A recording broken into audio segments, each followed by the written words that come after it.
ஈசானம் தத்புருஷம் வாமதேவம் அரோசகம் சத்யோ சாதகம். என்ன அரோசகத்தில் கரனாக உதித்த அரோகரனுடைய திருப்பதம் வணங்கி பார்த்து கொண்டிருக்கக்கூடிய அத்துணை பக்தர்களுக்கும் அந்த ஆறுமுகப் பெருமானுடைய அருள் கிடைக்கப்பெற்று வாழ்க்கையில் வருகின்ற துன்பத்தை வென்று நல்லதொரு எண்ணமும் மனமும் கொண்டு ஒவ்வொருவரும் வாழ்வில் வர துன்பத்தை எதிர்நோக்கி ஜெயிக்க அந்த பாம்பன் குமர குருதாச சுவாமிகளுடைய பெரும் கருணை ஒவ்வொருவருக்கும் கிடைக்கட்டும். வளமெல்லாம் பெருக நலமாக இருக்க. வணக்கம். போன வாரம் ஒரு 2-3 வாரமாக இந்த நேரங்கள் தொடர்ச்சி பகலில் சூரியன் குரு சுக்கிரன் எப்படி வேலை செய்கிறது, ஏன் ராகு கால எமகண்டங்கிறதெல்லாம் நம்ம பார்த்துக்கிட்டே வந்த வரிசையில் பகலை பற்றி போன வாரம் பார்த்தோம். அப்புறம் இரவில் யார் யார் பலங்கிற நேரத்தில் நம்ம நேரம் இல்லாமல் போயிடுச்சு. அப்போது பகலில் சூரியன் குரு சுக்கிரன் பலமாக இருப்பாங்க. புதன் பகலும் இரவும் பலனை கொடுப்பார், பலம் கொடுப்பார் அப்படிங்கிறத பார்த்துக்கிட்டு வந்தோம். இப்போ இரவில் பார்த்திங்கன்னா சந்திரன் சனி செவ்வாய் இந்த 3 கிரகங்கள் தான் ஆக்னியில் இருக்கும். இதுக்கு பலம் எப்போ வருதுன்னா மாலைக்கு 6 மணிக்கு மேலே இரவு பொழுதுகளில் தான் இந்த 3 கிரகமும் பலம் பெறுகிறது. இந்த 3 கிரகங்களும் பலம் பெறுவதற்கு என்ன விஷயம்? இப்போ நம்ம வேலை பார்க்குறோம், தொழில் செய்கிறோம், வியாபாரம் பண்ணுறோம், எது பண்ணாலும் மாலை நேரத்தில் இயற்கையாக ஒவ்வொருவருக்கும் சோர்வு கொடுத்து விடும். அதே நேரத்தில் பணமும் ஏதோ ஒரு விதத்தில் வந்துவிடும். அப்போது இந்த சனிங்கிற கிரகத்தினுடைய ஆக்கினையே இல்லை என்றால் அந்த சோர்வு தூக்கம் இதை கொடுப்பது என்பது கிடையாது. மந்தப்படுத்தி உறங்க வைத்து தூங்க வைத்து காலையில் உழைச்சி கிரகங்கள் பலனை கொடுத்து பணத்தை பார்த்து இரவு போய் தூங்குவதற்கு காரணமாக இருக்கக்கூடியது இந்த சனி பெருமானுடைய ஆக்னி. செவ்வாய் சந்திரன் இவர்களும் அதற்கு பெருமளவில் ஒரு பெரிய பலமாக நிற்கிறார்கள் என்பது தான் பொருள். இப்போ செவ்வாயின்னு எடுத்துக்கோங்க, நம்ம காலிலேருந்து உழைக்கும் போது அந்த ரத்தத்தில் இருக்கக்கூடிய ஒரு சில அந்த திரவ சக்திகள் நமக்கு அந்த உணர்வுகள் சோர்வான உணர்வுகளை அது கொடுக்குது. சந்திரன் என்ன பண்ணுது? மனோதிடமாக இருந்து காலையிலிருந்து வரும்பொழுது அந்த மனச்சோர்வுகளை ஏற்படுத்துகிறது. ஆனால் எது எப்படி இருந்தாலும் சிந்தனா சக்திகள் மீண்டும் உயிர் ஜனித்து பலம் விழித்தல் எழுதல் நாம் வேலை செய்தல் என்ற ஒரு தத்துவத்தை மாலை நேரத்தில் பலமாக கொடுக்கக்கூடியது இந்த சந்திரன் செவ்வாய் சனி. அதோடு புதனும் கூடியிருக்கும். இதுதான் விஷயம். ஒரு பக்தர் பார்த்துட்டு வந்துடுவாலும். ஹலோ, வணக்கம் சாமிஜி. வணக்கங்க. எங்கேருந்து பேசுகிறீங்க? சென்னையில இருந்து ரங்கராஜன் சார். ரங்கராஜன், யாருக்காக கேட்க போறீங்க? ஐயா, எனக்காக தான் ஐயா. சொல்லுங்க. பேசியிருந்தேன் ஐயா, மே மாசம் பேசியிருந்தேன் ஐயா. சரி சரி. விநாயகர் கோயிலுக்கு போயிட்டு பண்ண சொல்லியிருந்தேங்க ஐயா. முடிச்சு 2 மாசம் தான் ஆகுது ஐயா. சரி, கரெக்டா செஞ்சிருக்கேன். வேலை கிடைச்சதா? ரெஸ்யூம்ல அப்லோட் பண்ணிருக்கேன். ஓகே, இப்போ வருது சாமி. Very good. ஆனா வீட்ல தான் சாமி ஒரே பிரச்சனை. என்ன பிரச்சனைனே தெரியல. திடீர்னு சண்டை வருது. என்ன பிரச்சனை? என்ன அவங்க பேர் என்ன? எங்க அப்பா பேர் முருகேசன், அம்மா பேர் ஆழியம்மாள். சரி, என்ன மாதிரி பிரச்சனை வருது? இல்ல, நீங்க சொல்லுவீங்களா ஒன்னா உட்கார்ந்தாவே சண்டை வரும். சரி, எல்லாரும் ஒண்ணா உட்கார்ந்தா சண்டை வரும். சரி, வாடகை வீடா சொந்த வீடா? இல்ல, சொந்த வீடு தான் சாமி. உங்ககிட்ட நாங்க வாஸ்துலாம் கூட பாத்துருக்கோம். தப்பு எதுவும் இல்லையா அதுல? இல்ல, மாத்த சொல்லிருக்கீங்க. ஒரு சிலர் தான் மாத்திருக்கோம். ஆனா ஒரு சிலர் மாத்தல சாமி இன்னும். இல்ல, அது கரெக்ட் பண்ணாதான் தம்பி அது என்னைக்குமே சரியா வரும். இல்லைன்னா இந்த பிரச்சனை தொடர்ந்துரும். அது இதுதான் இது என்னன்னா விஷயம் வேற ஒன்றும் இல்லை. இது 2 விஷயம் இருக்கு. முதல்ல பாத்தீங்கன்னா இந்த பங்காளிகளால சாபம் எல்லாருக்கும் சொல்லுவோம்ல. ஆமா சாமி. அதுவும் தாயினுடைய வழியிலையும் சாபம் இருக்கும். இது பாத்தீங்கன்னா ஆமா, சொல்லுங்க தம்பி. மூக்குல ரத்தம் வருது கூட சொன்னீங்க சாமி நீங்க. அது ஆமாமா விஷயம் இருக்கு தம்பி. இதுக்கும் வேலைக்கும் வேலை கிடைக்காது காரியம் இருக்குன்னு நீங்க சொல்லிருக்கீங்க. ஆமா தம்பி. அதனால அந்த வீடை முதல்ல சரி பண்ணுங்க தம்பி. நீங்க வேலை முதல்ல கிடைக்கட்டும் தம்பி. முடிஞ்சா ஒரு முறை பாருங்க தம்பி. வேலை இல்லாதனால தான் சாமி எல்லா பிரச்சனையுமே வருது. நத்திங் வேலை வந்துரும் தம்பி. இப்பதான் வந்துடுற ஸ்டேஜ்ல இருக்க. கண்டிப்பா வந்துரும். அதான் சாமி, ஆசீர்வாதம் பண்ணுங்க சாமி. கண்டிப்பா நல்லா இருங்க சாமி. நான் பெரிய ஃபேன் சாமி. நான் நிச்சயமா அவார்டு தராங்க, உங்களுக்கு அவார்டு தரலாம். நான் அதை அடிக்கடிக்கு சொல்லுவேன், குரு கிட்ட சொல்லுவேன். நானு அவார்டு தராங்க, உங்களுக்கு அவார்டு தரலாம் அப்படின்னு சொல்லுவேன். என்ன பண்றது?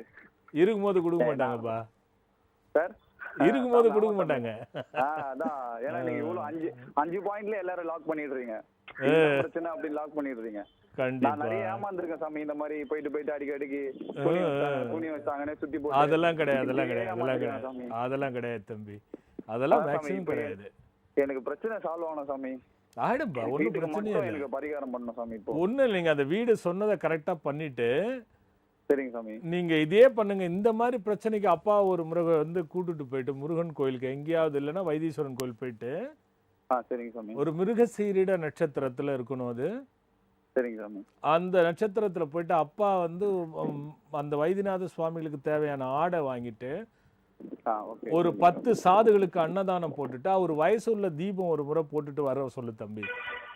அது நீங்க அந்த இதுல கொடுத்துருக்கீங்க சாமி. ஆல்ரெடி அப்பா பார்க்கும்போது நாங்க கொடுத்துருக்கோம் சாமி. நீங்க அதை பண்ண சொல்லுங்க, வேற எதுவும் வேண்டாம். 2 மாசம் தான் எல்லாம் சரியாயிடும் தம்பி. இல்ல சாமி, போற இடம் எல்லாமே சும்மா ஒண்ணு கிரகம் சரியில்லை, என்ன சூனியம் வச்சாங்கன்னு இப்படியே பணம் வாங்குறாங்க சாமி. ஐயோ வேணாம் தம்பி, சூனியம் எல்லாம் அதெல்லாம் கிடையாது தம்பி. நீங்க அதெல்லாம் யோசிக்க அந்த பக்கமே போகாதீங்க, அவ்வளவுதான்.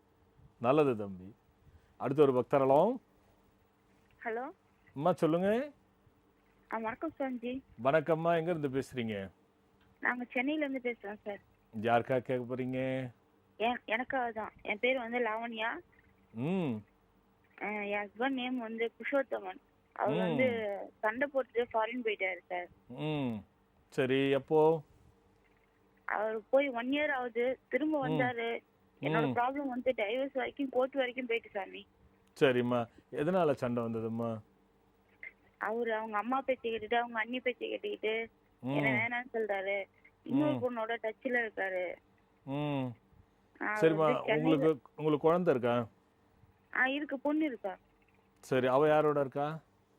என்னோட தான் இருக்கா சாமி. அவங்க இப்ப 3.75 வயசு ஆகுது. ஸ்கூல்ல சேர்த்திருக்கா, எல்கேஜி படிக்கிறான்.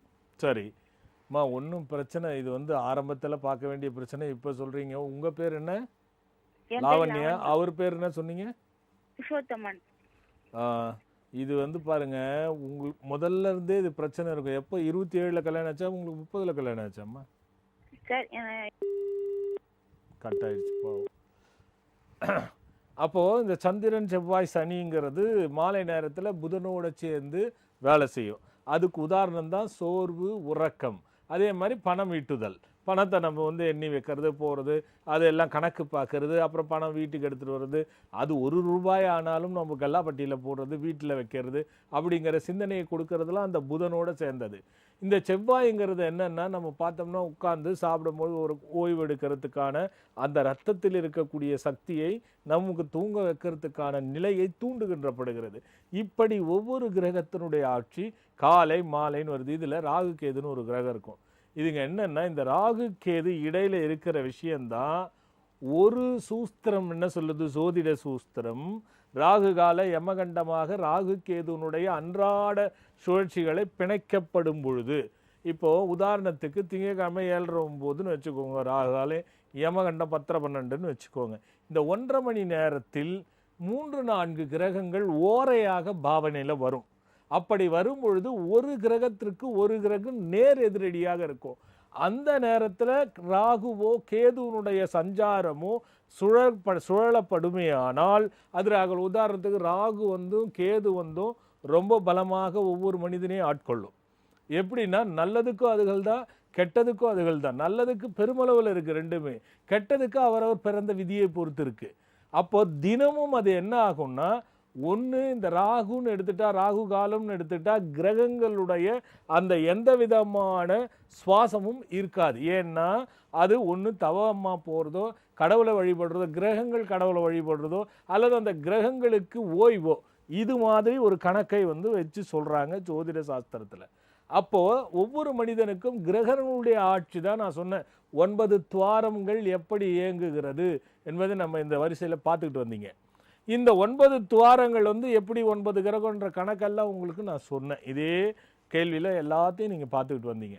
அப்படி பார்க்கும்பொழுது என்ன ஆகுது, இந்த ராகு கேதுகள் இந்த பல கிரகங்களோடு ஒன்று கூடுகின்ற நேரம், அந்த நேரத்தில் கிரகங்களுடைய செயல்கள் வந்து பிரதிபலிக்காது என்பதற்காகத்தான் ஒரு நாளைக்கு 2 சுவாசம். நமக்கு எப்படி வலகடலை பிங்கலை நம்ம வந்து வச்சு பேசுவோம், அது மாதிரி இந்த மூச்சாகப்பட்டது ஒவ்வொரு நாளிலும் 2 காலங்களாக பிரிக்கிறாங்க. மொத்தம் வந்து பார்த்தீங்கன்னா ஜாமங்கள் 4ஆக பிரிக்கிறாங்க. இது ஒன்று நம்ம என்ன சொல்கிறோம், நிறைய விஷயங்கள் இரண்ய காலம், பிரம்ம முகூர்த்தம் அப்படின்னு நம்ம பிரிக்கிறோம். அப்புறம் உச்சகாலம், சாயரட்சை அப்படின்னு சொல்லி ஒவ்வொன்றா பிரிச்சுட்டு வரோம். அந்த வகையில் ஒரு நாளைக்கு அந்த கிழமையில் உள்ள கிரகத்தினுடைய கூட்டுகள், அதனுடைய அது என்ன சொல்கிறது ஓய்வுகள், இந்த நேரத்தில் நாம் எதை செய்தாலும் பிரச்சனைகளை கொடுத்து விடும் என்பதை சித்தர்கள் ஆய்வுக்கு உட்பட்டு, ஏன்னா இப்போ நீங்கள் ராகு காலம் பாருங்கள், ஒரு இலையை ஏதாவது ஒன்று பறிங்க, அந்த இலையை பறித்து ராகு காலத்தில் ஒரு தண்ணியில் செப்பு பாத்திரத்தில் தண்ணி வச்சு அது உள்ளே போட்டு மூடிடுங்க. அந்த தண்ணியை 1.5-2 மணி நேரம் எடுத்து குடிங்க. அதே ஒரே இலை, அதே மரத்து இலை இன்னொன்று எடுத்துக்கோங்க. அதே பாத்திரத்தில் போட்டு அந்த 1.5 மணி நேரம் பொறுத்து திருப்பியும் ஒரு 1.5 மணி நேரம் பொறுத்து குடிங்க. ரெண்டுத்துக்குமே கண்டிப்பாக வித்தியாசம் இருக்கும். இது இந்த மாதிரி சில ஆய்வுகளை நுண்ணறிவு கொண்டே சாதிச்சிருக்கிறாங்க. அப்பேற்பட்ட சாதனை தான் இந்த ராகு கால யமகண்டம் காலம் பார்த்து செய்யணுங்கிறது. இன்னொரு விஷயம் இருக்குது, உழைப்பவனுக்கும் அறிவின் பலம் கொண்டவனுக்கும் சோம்பேறி அல்லாதவனுக்கும் பயம் அல்லாதவனுக்கும் சந்தேகம் இல்லாதவனுக்கும் சர்ச்சையான உள்ளம் இல்லாதவனுக்கும் எண்ணம் சுத்தம் இல்லாதவனுக்கும் இதெல்லாம் பார்த்தீங்கன்னு வச்சுங்க, வேற வேற யார் ஒருவன் உயர்வான உள்ளமும் உயர்வான உழைப்பும் வைத்திருக்கிறானோ, யார் தன் அறிவை கொண்டு நல்ல விஷயங்களை செய்து அவன் பெரும் நிலையில் பேரும் புகழோடு உருவாகிறானோ, எவன் ஒருவன் உழைத்தால்தான் எல்லாம் என்று அனுதினமும் உழைக்கின்றானோ அவனுக்கு எந்த கால நேரமும் பார்க்க வேண்டிய அவசியமே இல்லை. ஏன் இதை சொல்கிறாங்க? ஒரே நேரத்தில் ராகுகால யமகண்டம் பார்த்து தான் செய்யணும், ஆனால் உழைப்புக்கு இல்லைன்னா, உழைப்புகள் என்பது சுபகாரியத்தை நோக்கி போவதல்லது, என்னைக்கும் சுபம்தான். ஆனால் சுபகாரியம்னு பண்ணும்போது அந்த சுவாசத்தின் கிரகத்தினுடைய மூச்சு சுவாசங்கள் இல்லாத பொழுது அது பெரும் பலனை தராது என்பதற்காக மட்டும்தான் கால நேரங்கள். இப்போ ஒருத்தர் என்ன சொல், எனக்கு நிறைய வேலை இருக்குது, நேரம் பார்த்து இப்போ 4 நாள் ராகுகால யமகண்டம் பார்த்துலாம் வெளியில் எங்கேயும் போகிறதில்ல, நினச்சா போகிறது. ஏன்னா வேலை நிமித்தமாக போகிறது. அங்கே என்னென்னா நம்ம போகக்கூடிய காலகட்டங்கள் அந்த மணி நேரம் கழிகிறது. அதே மாதிரி வேலை செய்யும் பொழுது நமக்கு அந்த சிந்தனைகள் வராது. அந்த கிரகத்தினுடைய அந்த ஆட்கொள்ளுதல் பார்த்திங்கன்னா வேலை செய்கிறதுல இல்லை. அதனால் உழைக்க வேண்டும்.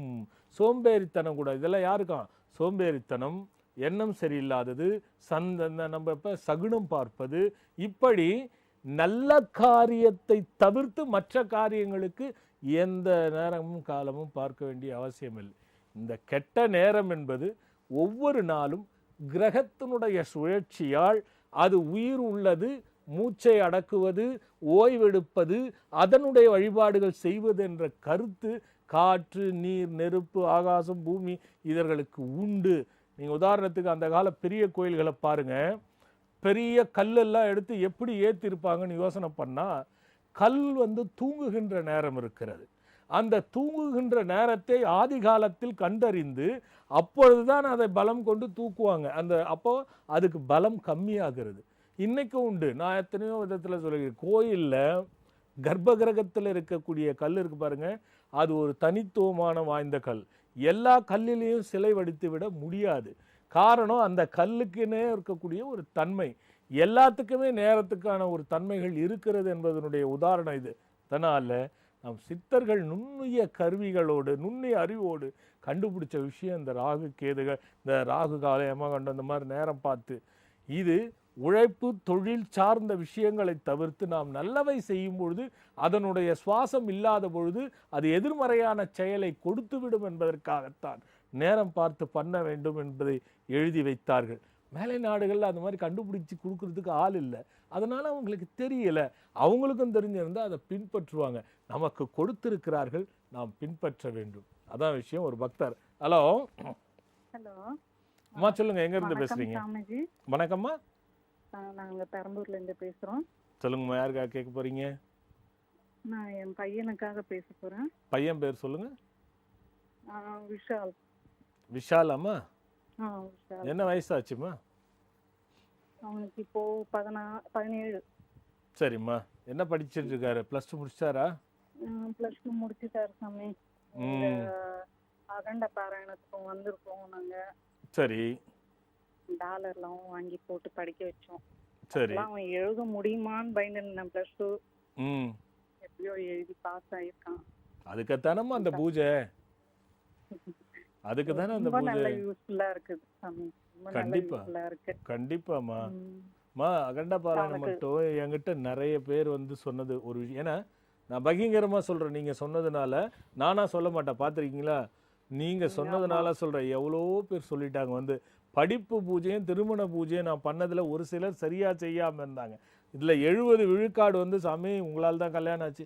அது என்னால கிடையாது, முருகனாலையும் பாம்பன் சாமிகளையும் ஆச்சு. செய்யணுங்கிற நோக்கம் அதுதான். அவன் நல்லா படிக்கட்டும். சொல்லுங்கம்மா, என்ன விஷயம் அவன் சொல்லுங்க. படிப்புலயும் டல்லா இருக்கான். மந்தமா இருக்கான். ஆக்சுவலா அம்மா, அவனோட அவனுக்கு அவங்க ரொம்ப அப்பா, ரிசப்ட் நான் சொல்றேன், முதல்ல நீங்களே மந்தமா தான் இருக்கிறீங்க. நீங்களே நல்லா சுறுசுறுப்பா இருங்க. ஆமா. சரி ஏன்னா சரி சாமி. உங்ககிட்ட இருக்கிறது தானே அங்க வரும். ம், ம். அது எப்படியுமே அப்படிதான். அவங்க அப்பாவுக்கு அவனுக்கு ஒத்து போதா? அதெல்லாம் ஒண்ணும் இல்லைம்மா. ஒன்றும் பிரச்சனை இல்லை, ஒன்றும் கிடையாது. ம்ஹும்.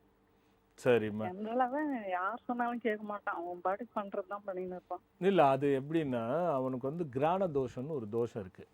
ம், இது என்ன அப்படின்னா, ஒன்று அவனுக்கு சளி பிடிக்கிறது, ம். அல்லது ஆமா. வாய்ப்புண் வர்றது, ம், அல்லது ரத்தம் மூக்கில் ரத்தம் வர்றது, ம், இந்த மாதிரியான ஏதாவது ஒரு சிம்டம்ஸ் அவனுக்கு கொடுத்துக்கிட்டு இருக்கோம். ம். அதுல ஆமா என்ன சாமிஜி. வாயில சொல்றேம்மா. ம், ஆ வாயிலம்மா. தொண்டை கட்டுல அப்பப்போ வந்துடுது. அவனுக்கு ஆயில் ஐட்டம் கொஞ்சம் சாப்பிட்டாவே இல்லைம்மா, போக அது அது மாட்டேங்குது. இருக்குமா, அது இருக்கு. அது ஒன்று. ரெண்டாவது பார்த்தீங்கன்னா, அவனோட நல்லா சிந்திக்கக்கூடிய பையன்தான், நல்ல பையன்தான். ஆனால் தேவையில்லாத மூர்க்க குணமும் ம், அவன் பிடிவாத குணமும் அவனுக்கு அதிகமாக இருக்கும். ஆமா. ம், அதுக்கும் காரணம் இருக்கு. ஒன்றும் வேணாம்மா, அவனை ஒரு உத்தர நட்சத்திர தப்ப ம். சூரியனார் கோயிலுக்கு இட்டுன்னு போயிட்டு, சூரியனாரு. ஓகே. ஆமாம், சூரியனார் கோயிலுக்கு உத்தர நட்சத்திரத்தில் இட்டுன்னு போங்க. ம், அப்போ அங்கே போயிட்டு சூரியனார் கோயிலில் சிவப்பு நிறத்தில் ஆடை வாங்கி கொடுத்துட்டு 10 நெய் தீபம் போட்டுட்டு, ம், 10 ஏழப்பட்ட பிள்ளைகளுக்கு பள்ளிக்கூடத்துக்கு தேவையானது, அதாவது ஆடை இருக்கலாம், புத்தகம் இருக்கலாம், ம், எது இருக்கோ அவன் கையால் வாங்கி கொடுங்க. ம். இதை 10 கரெக்டாக, பேருக்குங்களா? ஆமாம் ஆமாம், இதை ம், பண்ணிட்டு ஒரு முறை காஞ்சிபுரத்தில் சித்திரகுப்தர் கோயில் இருக்குல்ல, ஆமா. அந்த சித்திரகுப்தருக்கு ஒரு புதன்கிழமை பால் அபிஷேகம் செய்து ம், சித்திர அன்னம் படைக்கணும். 7 விதமான சாதம் படைச்சு தானம் கொடுக்கணும். அங்கே கேட்டால் சொல்லுவாங்க. ம். அதை மட்டும் பண்ணுங்க. இது 6 மாசத்துக்கு ஒரு முறை தொடர்ந்து பண்ணிக்கிட்டே போங்க, மாறுவான். என்னைக்கு பண்ணணும்? ஏதாவது டே இருக்குங்களா? நல்லா போச்சு போங்க புதன்கிழமைன்னு. ஆ, சரி சரி. சரி நல்லதும்மா. சாமி. வா, அடுத்த ஒரு பக்தர். Hello hello hello sir. Sir இருக்கு சார் லைன்ல. ஹலோ சார் இருக்கு சார் லைன்ல. அம்மா, சொல்லுங்க, எங்கேருந்து பேசுறீங்க? நான் ஆய்பேட்டையில இருந்து பேசுறேன் சார். அம்மா, எங்கேருந்து பேசுறீங்க? ஹலோ வணக்கம் சாமிஜி. வணக்கம்மா, சொல்லுங்க, எங்கேருந்து பேசுறீங்க? ஆய்பேட்டையில இருந்து ராணி பேசுறேன் சார். சாமிஜி, சொல்லுங்கம்மா ராணிம்மா, என்ன வயசாச்சு? யாருக்காக கேட்க போறீங்க? பையனுக்காக கேட்கணும் சாமிஜி. பையன் பேர் என்னம்மா? ராஜ்குமார் சாமிஜி. ராஜ்குமார். என்ன பண்றாரு? என்ன வயசு? 30 வயசு நடந்துட்டு இருக்கு சாமிஜி. இன்னும் திருமணமும் அவள. வீடு கட்டலான்னு பாக்குறோம். வீடு கட்டுறதுலயும் தடைப்படுது. சரி, உங்க குடும்பத்துல யாராவது ஆசிரியர் இருந்தாங்களா, வாத்தியார்? அப்படிலாம் இல்ல சாமிஜி. யாரும் இல்லை. என்ன தொழில் பண்றாங்க உங்க வீட்டுக்காரர்? வீட்டுக்காரர் வந்து விவசாயத்துல தான் இருக்காரு சாமிஜி. பையன் வந்து மெட்ராஸுக்கு வந்து ஒரு கம்பெனில இன்ஜினியரா ஒர்க் பண்றாப்ல. சரி, உங்க தாத்தா உங்க அப்பா வகையில, அவங்க அப்பா தாத்தா வகையில? எல்லாமே விவசாயம் தான் சாமிஜி. சரிம்மா, யாரும் ஆசிரியர் இல்லை. இல்ல சாமிஜி. சரி, குருவா யாருன்னா இருந்து ஏதாவது வேலை கற்றுக் கொடுக்குறது அந்த மாதிரி யாராவது இருந்தாங்களா? அப்படிலாம் இல்ல சாமிஜி. சரிம்மா. யாராவது உங்க பரம்பரையில 3 பெண்கள் வந்து சரியில்லாம இருந்திருக்காங்களா? எங்க அம்மா அப்பா வழியில அப்படி இருந்திருக்காங்க சாமிஜி. 3 பெண்கள் சரியில்லாம இருந்ததா? 2 அத்தையா இருக்கிறவங்க 2 பேர் சரியில்லைன்னு கேள்விப்பட்டிருக்கேன் சாமிஜி. சரி, ஓகே. உங்களுக்கு ஏதாவது குழந்தை பிறந்த இருந்ததா அல்லது அபாஷன் ஆனதா அந்த மாதிரி இருந்ததா? அபாசம் ஆயிருக்கு சாமிஜி. சரிம்மா. இவன் அப்பப்போ குழப்பி விட்டுறானா சாமிஜி. தம்பி? உங்க பையன், அவர் பேர் என்ன சொன்னீங்க? ராஜ்குமார் சாமிஜி. ராஜ்குமார் வந்து அப்பப்போ குழப்பி விட்டுறாரான்னு. ஆமா சாமிஜி, ரொம்ப கோவமா பேசுறாப்புல. இல்லை, இப்பதான் கோபம் எங்க பேசுறது, ஒரே புத்தியோடு இல்லாதது, குழப்பிக்கிறது, அவர் இஷ்டத்துக்கு நம்மளை இழுத்துன்னு போகிறது, சொல் பேச்சு கேட்காதது, பிடிவாதத்தை பிடிக்கிறது, நம்ம ஏன்டா அப்படின்ற மாதிரி சில நேரத்தில் பண்ணிடுறாரா? ஆமா ஆமா சாமிஜி, அப்படிதான் செய்யறாப்புல சாமிஜி. சரி, இப்போ பரிகாரம் சொன்னா செய்வாரா? அதான் வரமாட்டேன்னு சொல்றாப்புல சாமிஜி. ஏதாவது கோயிலுக்கு போகணும்னாலும் சரி, வரமாட்டேன்.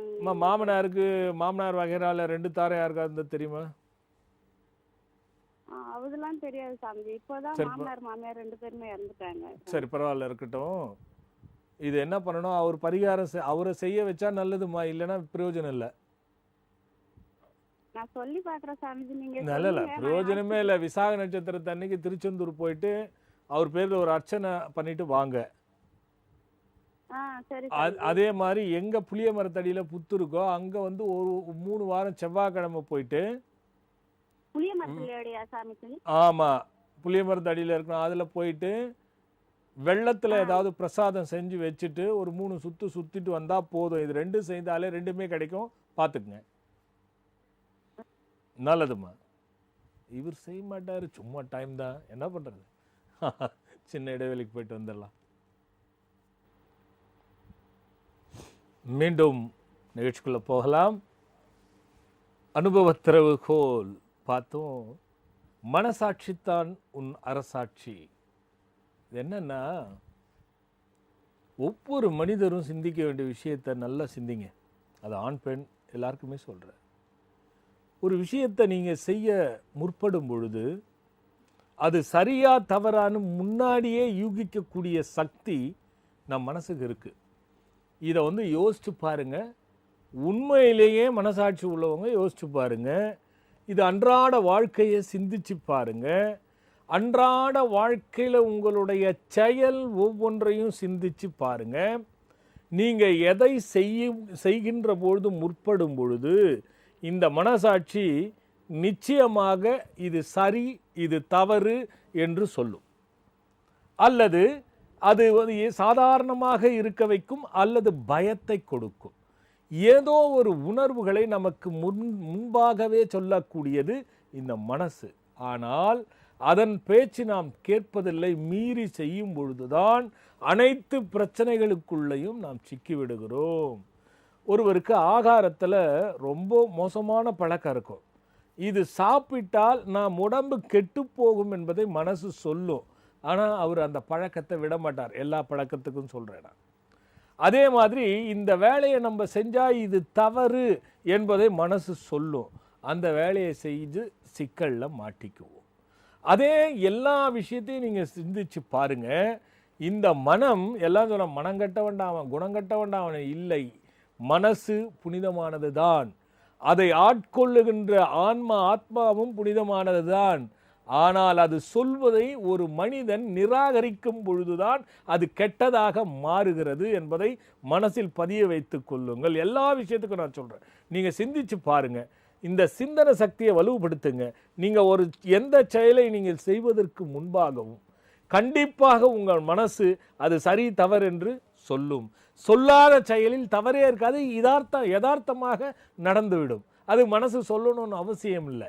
நல்லா புரிஞ்சுக்கணும். அதனால தான் மனசாட்சியை அரசாட்சியாய் எவன் ஒருவன் நினைத்து வணங்குகின்றானோ அவன் வாழ்க்கையில் பயப்படவோ கவலை கொள்ளவோ நிச்சயமாக இருக்காது. அந்த மனசாட்சி தான் அரசாட்சி. அந்த அரசாட்சியின்படி பின்பற்றினால் ஒவ்வொருவரும் மன்னனாக முடியும் என்பதற்காக தான் அந்த வரியில் கொடுத்தது. இது ஒன்று.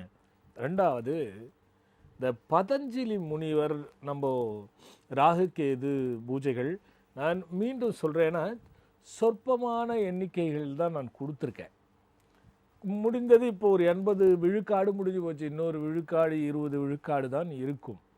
இது நிறைய கூட்டத்தை வச்சு நிறைய சம்பாதிக்கிற நோக்கோடு பண்ணால் நிறைய நல்ல விஷயங்களை செய்ய முடியாது என்பதற்காக ஒரு வரையறுக்கப்பட்டு வைத்திருக்கிறது. நீங்கள் பார்க்க போகிற அந்த பதஞ்சலி சூஸ்திரத்தினுடைய வடிவமே பாருங்கள், ரொம்ப இதெல்லாம் காண கிடைக்காதது. ஏன்னா சூஸ்திரத்திலிருந்து எடுத்து வெளிவராத விஷயங்கள் தான் அறிமுகப்படுத்தப்படுகிறது. இந்த சிலையை பார்த்திங்கன்னா அது ஒரு வித்தியாசமான வடிவில் இருக்கும்.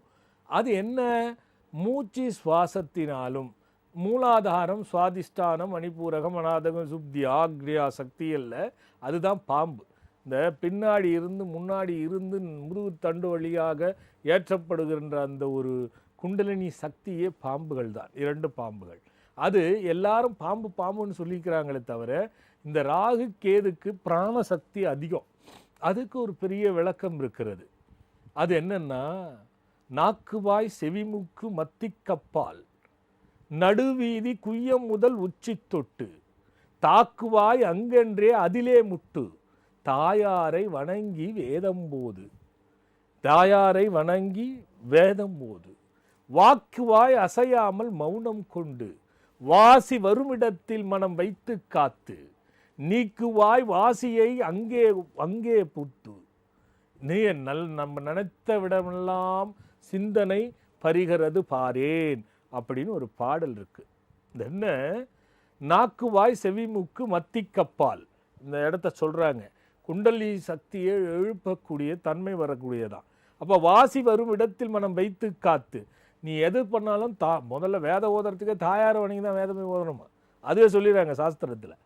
அப்போ இந்த குண்டலினி சக்தியை மறைமுகமாக இந்த பாடலில் சொல்லிடுறாங்க. இது வாக்குவாய் அசையாமல் நம்ம மௌனமாக இருந்து இந்த குண்டலியை எழுப்புறக்கூடிய சக்தி பதஞ்சலி சூஸ்திரத்தில் அதை ஒரு பிரயோஜனம் செய்து அதன் மூலியமாக செய்யப்படுகின்ற வேள்வி என்பதனால தான் அதை நான் உங்களுக்கு இந்த வேள்விக்கு மட்டும்தான் இதை இவ்வளோ சொல்லியிருக்கேன். ஏன்னா பயன் இருக்கட்டுமே அப்படி என்பதுக்காக. அதுவும் கொஞ்சம் தானே இருக்குது, அது ஏன் இல்லைனாலும் அது வேறு மாதிரி போக போகுது நிறையான்றதை நான் ரொம்ப கண்ணுற்று பார்த்து கொண்டிருக்கிறேன். அதனால் பயனடைஞ்சிக்கோங்க. ஒரு பக்தர் அதுக்குள்ளாலோ. ஹலோ ஹலோ ஹலோ எங்கேருந்து பேசுகிறீங்க? வணக்கங்க, எங்கேருந்து பேசுகிறீங்க? செய்யாருந்து பேசுகிறேங்க சாமி. யாருக்காக கேட்க போகிறீங்க? இப்போ சன்னுக்காக கேட்க போகிறேன். இது பிள்ளைகள் வாரம் போல இருக்கு. பையன் பேர் என்ன? பையன் பேர் சரவணன் சார். சரி, என்ன வயசு ஆச்சு? 33 வயசு ஆகுது சாமி. சொல்லுங்க, என்ன வேணும்? அவருக்கு ஒன்றும் கல்யாணம் ஆகலையா? பிரச்சனை ஆயிடுச்சா? இன்னும் கல்யாணம் ஆகலைங்க. அவர் நிரந்தரமான வேலையில் இல்லைங்க. இல்லைம்மா, எப்போ ஒன்று தெரிஞ்சுக்கணும். நான் திருப்பி தொலைக்காட்சியில் சொல்கிறது அதான். ஒருத்தருக்கு 27 வயசுக்குள்ளே செட் ஆகலைன்னா அது 33 தான் செட் ஆகும். ஒருத்தருக்கு 33 வரைக்கும் செட் ஆகலைன்னா 37 தான் செட் ஆகும். இப்போது உதாரணத்துக்கு உங்களுடைய 33 வயசு வரைக்கும் நீங்கள் எப்படி இருந்தீங்க? நீங்கள் டிவி பார்க்காதீங்க. டிவி பார்த்தீங்கன்னா கட் ஆகிடும் எனக்கு, அதுக்காக சொல்கிறேன். சரிங்க சரிங்க. உங்கள் 33 வயசு வரைக்கும் எப்படி இருந்தீங்க? எனக்கு மேரேஜ் ஆகிடுச்சு. இல்லை மேரேஜ் இல்லைங்க, கேரியர் எப்படி இருந்ததுங்க? எனக்கு நல்லா தாங்க இருந்தது. 33க்குள்ளே எல்லா வீடெல்லாம் வாங்கிட்டீங்களா? இப்போ வீடெல்லாம் எனக்கு எல்லா வசதிகளும் எனக்கு கிடைச்சதுங்க. இல்லைங்க, நான் கேட்குறது நீங்களே சம்பாரித்து வாங்கினதா? நான் தொழில் செய்ய ஆரம்பித்தேன். கல்யாணம் 23லேயே முடிஞ்சிச்சுங்க. எனக்கு 23ல் கல்யாணம் முடிஞ்சிச்சு. வெளிநாடு போயிருந்தீங்களா, இங்கேயே பண்ணீங்களா? இங்கேயே தான் பண்ணாங்க. சரி, 33க்குள்ளேயே எல்லாம் செட்டில் ஆகிடுச்சு உங்களுக்கு? ஆமாங்க. சரி, வீடெல்லாம் வாங்கிட்டீங்க, எல்லாம் பண்ணிட்டீங்க? வீடு வாங்கினீங்க, ஃப்ளாட்டு தான் வச்சுருக்கீங்க. சரி, பரவாயில்ல. கடன் இன்னும் வீடு கட்டலையா? இன்னும் கட்டலைங்க. எல்லாம் கிடைச்சிருச்சு, எல்லா வசதியும் வந்துருச்சுன்னீங்களா, அதுக்காக கேட்டேன் நான். இல்லை, ஓரளவுக்கு அந்த வசதிகளை சரிச்சாச்சுனாங்க. நல்லா புரிஞ்சுக்கோங்க. ஓட்டச்சட்டியை கையில் வச்சுக்கிட்டு சுற்றிக்கிட்டு இருக்கிறீங்க, அதான் உண்மை. ஆமாம். நீங்கள் ஒன்றும் பெருசாக சேர்த்து வச்சு பெரிய லெவல்லாம் ஒன்றும் காசு வச்சுருக்க முடியாது. புரியுதா? ஏன் சொல்கிறேன்னா, இது என்னன்னு தெரிஞ்சுக்கிறதுக்காக நான் ஒரு விஷயத்தை கண்டுபிடிச்சி எடுத்துகிட்டு வரேன். இது என்னன்னா, இது நீங்கள் வாங்கின சொத்து பங்காளி சொத்தான்னு பார்த்துக்கோங்க. 1. ரெண்டாவது, அப்பா தாத்தா வகையிலேயே நிறைய சாபங்கள் இருக்கு இந்த குடும்பத்தில். இந்த சாபம் தான் அவனை பாதிக்கிறது. அவனுடைய 3வது வயசுலையோ ஏதாவது ஒரு தொல்லை கொடுத்துருக்கோம். அது என்ன பண்ணிச்சு தெரியுமா உங்களுக்கு? இந்த 3வது வயசுல அதுதான் அடுத்து வரப்போற. இந்த 3வது வயசுல வந்தது இன்ன வரைக்கும் அவனுக்கு இருக்கு. இது என்னன்னா, குழப்பம் ஏற்படுத்துறது, எங்க போனாலும் டென்ஷன் ஆயிடுறது. அவருக்கு நம்ம இயல்பான விஷயங்களுக்கு அவருக்கு இருக்காது.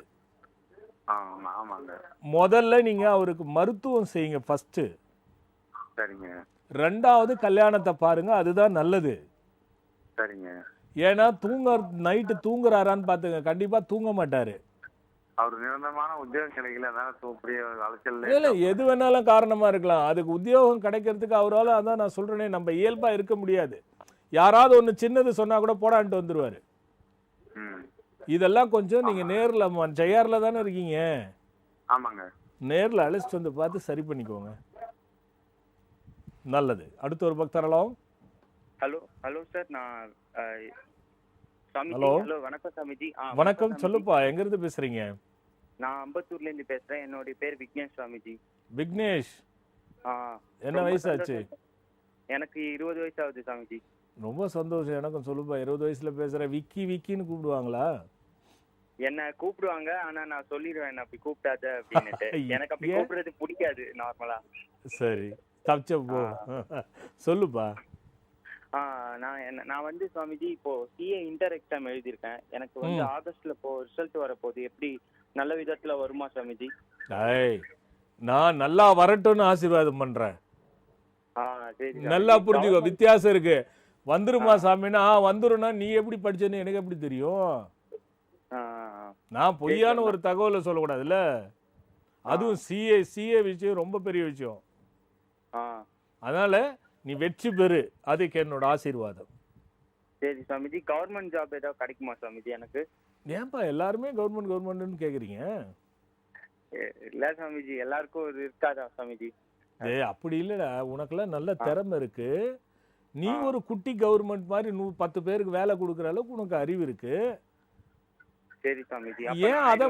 நீ ஏன் அதை முயற்சி பண்ண மாட்டீங்க? ஒரு கூட்டுக்குள்ளேயே நம்ம போய் உட்கார்ந்துடுறோம்பா. அரசாங்கம்னா எல்லாருக்கும், இல்லாதவங்களுக்கு வாய்ப்பு இருக்கட்டும். இப்ப நீ நல்ல திறமைசாலியான பையன், நீ எல்லாம் முயற்சி பண்ணி ஒரு 10 பேருக்கு வேலை கொடுங்கப்பா. புரியுதா? ஆனா விக்னேஷ் கண்டிப்பா பேர் வேண்டாம். புரியுதா? என்ன உன் நட்சத்திரம்? பரணி சாமிஜி. பாரு, அதுதான் சொன்ன. பரணிக்கு ரோகிணி பேர் வைக்க கூடாது. விக்னேஷ்னா ரோகிணி நட்சத்திரம். புரியுதா? பரணிதே வச்சுக்கப்பா. சரி சரி. லட்சியன்னு வச்சுக்கப்பா. என்ன சாமிஜி? லட்சியன். அதை வச்சுக்கோ. சிஏவை முயற்சி பண்ணு, பாஸ் பண்ணு, நல்ல நிலைமைக்கு மேல மேல வா. சரி சாமிஜி. அப்புறம் இந்த படிப்பு சம்பந்தமா நமக்கு இப்ப சிங் மந்திரம் சொல்லலாம் இல்லையா சாமிஜி? அது வந்து படிப்புக்கு இல்ல தம்பி. என்னோட இணையதளத்துக்கு போங்க. அதுல தேர்வில் வெற்றி பெறன்னு இருக்கும் பாருங்க. சரி சாமி. அதை ஃபாலோ பண்ணுங்க. அது நல்ல லெவல்ல கொடுக்கும். அது ஓகே ஓகே. நல்லது தம்பி. லட்சியம் இருக்கணும். அதாவது ஒரு கோயிலுக்கு போயிருந்தேன் நான். திடீர்னு எப்பயாச்சும் தோணும் பொழுது கோயிலுக்கு போயிருந்தேன். அது வந்து ஒரு என்ன சொல்றது, ஒரு இடுகாட்டுக்கு பக்கத்தில் இருக்கக்கூடிய ஒரு கோயில். பெருமளவுக்கு அந்த கோயிலுக்கு போக மாட்டாங்க நிறைய பேர். அது எங்கே ஏதுன்றதெல்லாம், ஏன்னா அது ஒரு சூட்சுமம்னு வச்சுக்கோங்களேன். போகும்பொழுது என்னாச்சு, முடிச்சுட்டு வரும்பொழுது ஒரு நண்பர் ஒருத்தர் ஓடி வந்தார். சாமி சாமி சாமி சாமினார். என்னப்பா இவர் சாமின்னு சொல்லுப்பார். இல்லை, நான் தான் இந்த சுடுகாட்டில் வெட்டியானா இருக்கிறேன்னார். என்னப்பா சொல்லுங்க ஐயா அப்படின்னு. இல்லை, எனக்கு ரொம்ப நாள் ஒரு சந்தேகம். நாங்கள்லாம் வந்து சில சாங்கியம் பண்ணுவோம், பாட்டு பாடுவோம், இந்த சடலங்களுக்கு அது மாதிரிலாம் பண்ணுவோம். நீங்கள் அதே மாதிரி ஆரம்ப காலத்துலேருந்து ஒரு மனிதன் இறந்த பிறகு சடலங்களுக்கு வந்து சம்பிரதாயப்படி பூஜைகள் பண்ணுறாங்களே, அந்த வழிபாடு செய்கிறாங்களே, அது எதனாலன்னு எங்களுக்கெல்லாம் விளக்கம் தெரிஞ்சுதுன்னா இன்னும் நாங்கள் வந்து நல்லா, இது நான் எதிர்பார்க்காத ஒரு விஷயம், ரொம்ப ரொம்ப ரொம்ப எதிர்பார்க்காத ஒரு விஷயம் இது. இதை பற்றி யார் சிந்திக்க போகிறாங்க? அது பாருங்க, நான் நினச்சி ரொம்ப ரொம்ப மிரண்டே போயிட்டேன். அவர் கேட்ட கேள்வி. அவர் என்ன கேட்குறார், ஒவ்வொரு மனிதனும் பிறந்து இறக்கும் பொழுது சடலங்களுக்கு இத்தனை விதமான சடங்குகள் தேவையா? இந்த சடங்குகள் ஏன் செய்ய வேண்டும்? இதற்கு சாஸ்திரத்தில் ஏதாவது விதி இருக்கிறதா? இதை நாங்கள் தெரிஞ்சுக்கிட்டா நாங்களும் நிறைய விஷயங்களை வெளிப்படுத்தலாம் இல்லையா சாமி? எங்களை மாதிரி ஆளுங்களை யாருமே இந்த மாதிரி இருக்குதான்னு ஒன்று தெரியாமல் இருக்கே, அதனால் கேட்டேன். எப்போ நீ படிச்சிருக்கல, எங்கள் வழக்கப்படி சாங்கி எங்களை வழியாக பண்ணுறத நாங்கள் அந்த சம்பிரதாயத்தின்படி பண்ணிகிட்டு இருக்கிறோம் சாமி, இதை நீங்கள் சொல்லுங்கள் அப்படின்னார். இது வந்து உண்மையிலே சொல்கிறேன், ஆன்மீகத்தில் இல்லாத சிந்திக்காத ஒரு விஷயத்தை நீ என்கிட்ட கேட்டுட்ட. எனக்கு ரொம்ப மன மகிழ்ச்சி. இதில் நிறைய ரகசியம் உண்மையிலேயே இருக்கப்பா, சாஸ்திரப்படியே இருக்கப்பா, மனிதன் படியே இருக்கப்பா. நான் வந்து தொலைக்காட்சியில் சொல்கிறேன். இது பல பேரும் தெரிஞ்சுக்குவாங்க. ஏன்னா மரணமும் சடலமும் என்பது ஒரு பெரிய விஷயம்ப்பா. அது அதை வந்து நான் தொலைக்காட்சியில் முடிந்த வரை சொல்லுகின்றேன். அது பெரும் விளக்கமாக சொன்னால் 10 நாள் தொடர்ந்து பேசணும். அது நான் அதை சுருக்கி சொல்லுகிறேன் என்று சொன்ன ஒரு பக்தர். Hello hello hello G. சொல்லுங்க, எங்கேருந்து பேசுறீங்க? நாகலட்சுமி ஜி. யாருங்க? பேசுறேங்க ஜி. என்னம்மா? நாகலட்சுமி ஜி. திண்டுக்கல்ல இருந்து பேசுறேங்க ஜி. மா, நீ டிவி பார்த்தீங்கன்னா இங்கே கட் ஆகிடும். டிவியை பார்த்துக்கிட்டே என்கிட்ட பேச. ஏன்னா எனக்கு இங்கே எக்கோவா கேட்குது. சொல்லுங்க, நாகலட்சுமியா? ஆமாங்க ஜி. என்ன வயசாச்சு? 49 ஜி. எவ்வளோ? 49. யாருக்கா கேட்க போறீங்க? எங்க பொண்ணுக்காக தான் ஜி கேட்கணும். பொண்ணு பேர் சொல்லுங்க. ரேணுகா தேவிங்க ஜி. ரேணுகா தேவியா? ஆமாங்க ஜி. அழாதீங்கம்மா, அழாதீங்க. என்ன வயசாச்சு அவளுக்கு? உங்களோட ஆசீர்வாதம் ஜி. ரொம்ப காவா காத்துட்டு இருக்கு, கிடைக்கவே இல்லை, நீங்கள் கிடைச்சிருச்சு. எங்க பொண்ணு கஷ்டப்படுது, நானுமே கஷ்டப்பட்டு இருக்கேன். என்ன என்ன என்ன சொல்லுங்க, பொண்ணுக்கு என்ன பிரச்சனை முதல்ல சொல்லுங்க. பொண்ணுக்கு மேரேஜ் 6-7 வருஷம் ஆகுது. ஒரு பொண்ணுங்க அவங்க 2 பேத்துக்குள்ள மியூச்சுவல் அண்டர்ஸ்டாண்டிங் புரிஞ்சுக்கிட்டோம் சொல்லிட்டு வந்துட்டாங்க. பொண்ணு பேத்தியோட இங்க எங்க வீட்டுல தாங்க இருக்கு. கல்யாணம் அவ லவ் மேரேஜ் பண்ணாளா? ஆமாங்க. ஓ, எவ்வளோ நாள் ஆயிடுச்சு கல்யாணம் ஆகி திருப்பி பிரிஞ்சுட்டா? 2010 2017 பொண்ணு பிறந்திருக்காங்க ஜி அவளுக்கு. சரி, பரவாயில்லம்மா. உங்களுக்கு உங்க கணவர் என்ன பண்றாருமா? எங்க கணவர் பஞ்சு மில்ல தாங்க ஜி வேலை பார்த்தாரு. என்னம்மா? டெக்ஸ்டைல் தாங்க ஜி வேலை பார்த்தாங்க. புரியலம்மா எனக்கு. பஞ்சாலைங்க ஜி. பஞ்சு மில்லுலங்க ஜி. பஞ்சு மில்லில் இருக்காரு. சரி சரி சரி சரிம்மா. ஆமாங்க ஜி. இது சொந்த வீடா வாடகை வீடாம்மா? ஜி.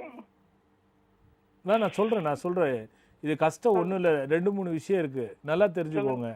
நீங்க இருக்கிற வீடு ரொம்ப தப்பா இருக்கு. சரிங்க ஜி. முதல்ல அதை கண்டுபிடிங்க. சரிங்க ஜி. இது சொந்த வீடா இது? ஆமாங்க ஜி. எவ்வளோ வருஷம் ஆச்சு கட்டி? இப்போ இது 19 வருஷம் ஆக போகுதுங்க ஜி. இது கட்டிட்டு இருக்கும் போதே 3வது வருஷம் ஏதாவது பிரச்சனை வந்ததா அந்த வீட்டில்? இல்ல, இந்த வீடு கட்டின வீடு தாங்க ஜி. நாங்க விலைக்கு வாங்கி இங்க வந்தோம். 3வது வருஷம்தே பிரச்சனை தாங்க ஜி. ரொம்ப பிரச்சனைங்க ஜி. ஏன்னா அது நான் சொல்றேம்மா, அது 3 வருஷத்துக்கு மேல அந்த வீடு நல்லா இருக்காது. அது ஒண்ணு. 2வது, வடகிழக்கு ஈசானிய பாகம் இருக்கு இல்லையா? ஆமாங்க ஜி. அந்த இடத்துல செப்டிக் டேங்க் ஏதாவது இருக்கா? இல்லைங்க ஜி. ஈசானிய மூலையில தண்ணி டேங்க் தாங்க ஜி இருக்கு. அதுக்கு முன்னாடி ஏற்கனவே பழைய வீடு இருந்தது இல்ல? ஆமாங்க ஜி. அந்த பழைய வீடு இருக்கும்போது அங்க ஏதாவது செப்டிக் டேங்க் மாதிரி ஏதாவது வச்சிருந்தாங்க? இல்லைங்க ஜி. எம்டி பிளேஸா தான் இருந்துச்சு. நாங்களா தான் ஜி சனி மூலையில தண்ணி நிப்பாட்டினாங்க ஜி. எம்டி பிளேஸா தான் இருந்தது அது? ஆமாங்க ஜி. இல்லம்மா, அது எனக்கு எங்க டவுட் வருதுன்னா 2 டவுட் இருக்கு. ஒன்னு, பள்ளமா இருந்து கிணறு ஏதாவது இருந்து அதை மூடிட்டு அந்த வீடு கட்டினாங்களா? ஒண்ணு. சரிங்க ஜி. 2வது வந்து அந்த மனையில பாம்புகள் அடிபட்டது 2வது. சரிங்க ஜி. 3வது, அது பங்காளிகள் சொத்தா அப்படின்னு இல்ல பிள்ளை இல்லாதவங்க சொத்தா? சரிங்க. இது தெரியுமா உங்களுக்கு? தெரியும் ஜி. அவங்க நல்லா வாழ்ந்தவங்க தான் ஜி. தொழில் பண்ணி தான் வீடு கட்டி விற்கணுமேன்றக்காக பண்ணாங்க ஜி. கிறிஸ்டியன் தான் அந்த இடத்த வாங்கி வீடு கட்டினாங்க. அதுக்கு முன்னாடி நாயுடு சாலுங்கள்ட்ட தான் இருந்துச்சு. இல்லம்மா, அப்ப அது வந்து எப்படின்னா, அது மனை வந்து நீங்க கட்டின வீடை வாங்கி தானமா இடிச்சிங்க? இல்லங்க ஜி, இடிக்கலங்க ஜி. எம்டி பிளேஸோட வீடு இருந்துச்சுங்க ஜி. இப்ப எம்டி பிளேஸ்ல தான் ஜி வீடு கட்டி இருக்கிறோம். அப்ப அந்த பழைய வீடு அப்படியே தான் இருக்கா? பழைய வீடு அப்படியே தான் ஜி இருக்கு. எனக்கு அந்த வீடு மேலதான் சந்தேகம் இருக்கு. அந்த வீடை வந்து பாத்துக்கோங்க. சரிங்க ஜி. உங்க வீட்டையும் பாத்துக்கோங்க ஃபர்ஸ்ட். சரிங்க ஜி. அடுத்தபடியா இது உள்ள என்ன ஆயிருக்குதுன்னா, பெண்கள் வழிபாடு, அதாவது இந்த பெண் வழிபாடு சில பூவாடக்காரின்னு சொல்லுவாங்கல்ல சில பேர். ஆமாங்க ஜி. அந்த வழிபாடு ஏதாவது இருந்து விட்டுட்டீங்களா வழியில இடையில? இல்ல நீங்க இல்ல சொல்றேம்மா, இல்லன்னா அம்பாளுக்கு நேர்ந்துகிட்டு ஏதாவது செய்யாம இருக்கீங்களா? சரிங்க ஜி. இதெல்லாம் கொஞ்சம் பாத்துக்கோங்க. சரிங்க ஜி. இது வந்து அசுரச்சாபன்னே பேர் இதுக்கு. சரிங்க ஜி. இது என்ன பண்ணும்? பண இழப்புகள், மன இழப்புகள், சந்தோஷமின்மை, உடலால் நோய், வளர்ச்சியின்மை, வாழ்க்கை கேடு, உத்தியோகம் உயர்வு இல்லாம உத்தியோகமே கிடைக்காத, தொழிலும் பிரச்சனையா இருந்துட்டு இருக்கும்மா. ஆமாங்க ஜி. எல்லாமே உண்டுங்க ஜி. இது வந்து கொஞ்சம் நம்ம ரொம்ப உஷாரா பார்க்கணும். வெள்ளிக்கிழமைமா. சரிங்க ஜி. எங்க விஷ்ணு துர்கை, வருத்தப்படாதீங்கம்மா, விஷ்ணு துர்கை எங்க இருக்கோ சரிங்க அங்க ஒரு மந்தார இலை இல்ல வாழை இலையில பச்சரிசி வந்து பரப்பிட்டு, ஒரு வாழை இலையில இன்னொரு வாழை இலையில மஞ்சள் அரைச்சி அர்ச்சதை பரப்பிட்டு சரிங்க ஜி. ஒரு பூசணிக்காய் சின்னதா வாங்கி வெட்டி சரிங்க ஜி. பச்சரிசியில போடும்பொழுது நெய் ஊற்றி வெள்ளை நிறத்துல திரி போடுங்க. சரிங்க ஜி. மஞ்சள்ல இருக்கிறத வந்து உள்ள நல்லெண்ணெய் தேங்காய் எண்ணெய் ஊற்றிட்டு மஞ்சள் நிறத்துல துணி போடுங்க, திரி போடுங்க. சரிங்க ஜி. வெள்ளிக்கிழமை 3 வெள்ளிக்கிழமை இதை செய்யுங்க. சரிங்க ஜி. முதல் வெள்ளிக்கிழமை வட்டமா பிரசாதம் செய்யுங்க. சரிங்க ஜி. 2வது வெள்ளிக்கிழமை 3 வித பிரசாதம் செய்யுங்க, சாப்பாடு. சரிங்க ஜி. 3வது வெள்ளிக்கிழமை 3 விதமான இனிப்பு செய்யுங்க. சரிங்க ஜி. இதை நிவேதம் பண்ணி கொடுங்க. சரிங்க. 3வது வெள்ளிக்கிழமை நீங்க பொண்ணோட சேர்த்து மஞ்சள் உங்க கையால அரைக்கணும். சரிங்க ஜி. அந்த அரைச்ச மஞ்சளை 2 பேர் அந்த அம்பாளுக்கு கொடுக்கணும் கொண்டு போய். சரிங்க ஜி. அப்படி மஞ்சளை கொடுக்கும்பொழுது நீங்க சொல்ல வேண்டியது ஓம் நிவாரண அனுகிரக ஸ்ரீம் ஸ்வதா அப்படின்னு சொல்லணும். சரிங்க ஜி. உங்க பொண்ணு சர்வ தோஷ நிவாரண தேவதாபியோ நமஹா அப்படின்னு சொல்லி கொடுக்கணும். சரிங்க ஜி. இதை கொடுத்துட்டு 3 சுமங்கலிக்கு அன்னைக்கு யாருக்காவது தானம் கொடுக்கணும். சரிங்க ஜி. 3 சாதுகளுக்கு யாருக்காவது தானம் கொடுக்கணும். சரிங்க ஜி. 3 பிராமணருக்கு யாருனாவது தானம் கொடுக்கணும். இதை குடும்பத்தோட செய்தீங்கன்னா இந்த பிரச்சனையில இருந்து வெளில வருவீங்க. சரிங்க ஜி. சரிங்க. நல்லதும்மா. சரிங்க ஜி. நல்லதும்மா. நமஸ்காரம்மா. அப்போ அவர் கேட்ட போது உண்மையிலே நீங்களே சிந்திச்சு பாருங்களேன், இது யாருமே வந்து யோசிச்சிருக்கவே முடியாது. உண்மையிலே எனக்கு அவர் கேட்டது வந்து ஒரு அதிசயமாக இருந்தது. அந்த மாதிரி ஒரு மனிதருக்குள்ள இப்படி ஒரு கேள்வியா? அவர் இதை தெரிஞ்சுக்கணும், அவர் துறை அது, அவர் தெரிஞ்சுக்கணும்னு பிரியப்படுறாரு. ஆனால் இதில் எவ்வளோ பேருக்கு எவ்வளோ ரகசியம் இருக்குது தெரியுமா? என்ன தெரியுமா? மரணம் என்பது அதிகமாக பயப்படுறவங்க தான் அதிகம். மரணத்தை கண்டு அஞ்சுகிறவர்களுடையது தான் ரொம்ப பெரிய லெவல். அடுத்தபடியாக என்னன்னா, எந்த பிரச்சனையும் இல்லாமல் நோவில்லாமல் சாகணுங்கிறது 2வது. இன்னொரு பிரச்சனை என்னன்னா, யாருக்கும் எந்த தொல்லையும் கொடுக்கக்கூடாதுன்னு சாகணும்னு நினைக்கிறது 1. ஏன்னா நோய்வாய்ப்பட்டு எல்லாருக்கும் தொல்லை கொடுத்து போனால் என்ன ஆகுறதுன்னு. இன்னும் பெரிய முக்கியமான விஷயம் என்னன்னா, சுமங்கலியாக போக வேண்டும் என்பது பெண்களுடைய அதிகமான பிரார்த்தனை. இன்னொரு தரப்பில் பார்த்தீங்கன்னாக்கா எது போனாலுமே பயந்து பயந்து பயந்து பயந்து நம்ம சாகிறதுங்கிறது அது ஒரு பெரிய கொடுமை. நோய்களால் மரணம் அடையாமல் இருக்குது. இப்படி சாவு என்பது ஒரு பெரிய பெரிய பெரிய விஷயம். என்ன தெரியுமா? இப்போ நீங்கள் சிவம்னு நம்ம ஒரு சக்தியை எடுத்துக்கிட்டாலே அதுக்குள்ள சபமே சிவசக்தின்னு கூட சில இடத்துல இருக்குது. ஒவ்வொரு ஞானிகளும் தவ வாழ்க்கையில் இருக்கும் பொழுது ஒவ்வொரு நாளும் செத்து கொண்டிருக்கிறான். இப்போ நம்மளே இயல்பாக நம்மளே பாருங்க, நம்ம தூங்குவதே ஒரு மரணம்தான். நாம் தூங்கும் பொழுது மூச்சு இருப்பதனால் மனிதனாக கருதப்படுகிறது. மூச்சு போனால் நம்மளும் சடலம்தான். ஆனால் அந்த தூங்குகிற நேரத்தில் என்னென்ன நடக்குதுன்னே நமக்கு தெரியாது. ஒவ்வொரு மனிதனுக்கும் இயல்பாகவே மூச்சு செயல்பட்டு அந்த தூக்கி எழுந்துவது என்பதே அது ஒரு பெரிய அபூர்வம் தானே. சரி, இப்போது அவர் கேட்ட கேள்விக்கு வருவோம். இந்த சாவு முதல்ல என்ன? உடல்தான் அழிகிறது, ஒவ்வொருவருடைய ஆன்மாவும் அழியவில்லை. செத்து போகிறது உடல் தான், ஆனால் ஆன்மாவுக்கு சாவு கிடையாது. அதுக்கு பிறவி உண்டு. அந்த பிறவி வந்து எப்படி ஒன்றாலும் எடுக்கும்.